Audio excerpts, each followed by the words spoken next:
Now, imperfect information is a significant cause of market failure as well, because consumers may not have the full information to make an informed decision about the goods that they are consuming. Now, imperfect information can lead to both overconsumption of a good as well as underconsumption of a good. I'm going to use two examples to explain how imperfect information can result in market failure. Let's start off with the first example where there is a case of overconsumption. One good example to look at would be in the case of infant milk formula in Singapore, right? Or actually, in fact, infant milk formula anywhere in the world. Now, when we look at infant milk formula, we find that there is always going to be very aggressive advertising by milk formula manufacturers, whereby they advertise about the benefits associated with infant milk formula, like added IQ, added intelligence, or how it helps to formulate the thinking skills that a child might get, okay, from drinking the infant milk formula. Right, so this actually increases the perceived benefit associated with the drinking or the consumption of the infant milk formula. So this gives a skewed idea of what infant milk formula is supposed to do. So instead of consuming a whole range of food groups,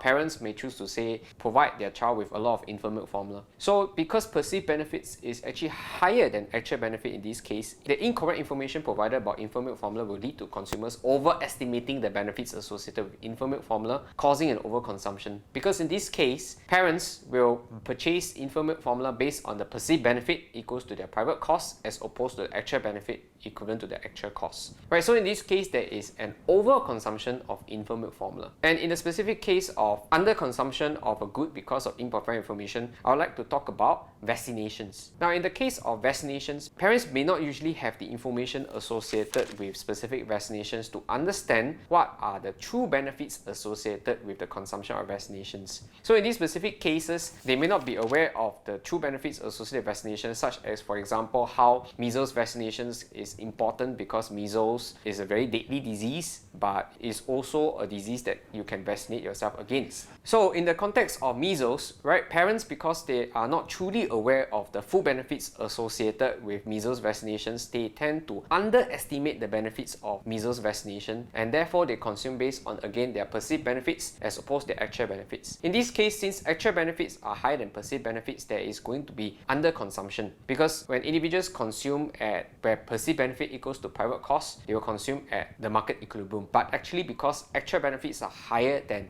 the perceived benefits, one should be consuming based on actual benefit equals to private cost instead. And so measles vaccinations would be actually significantly underconsumed, as with the case with most types of vaccinations in the world. So it leads to us seeing that because of imperfect information, you have overconsumption of some types of goods and you have underconsumption of some types of goods.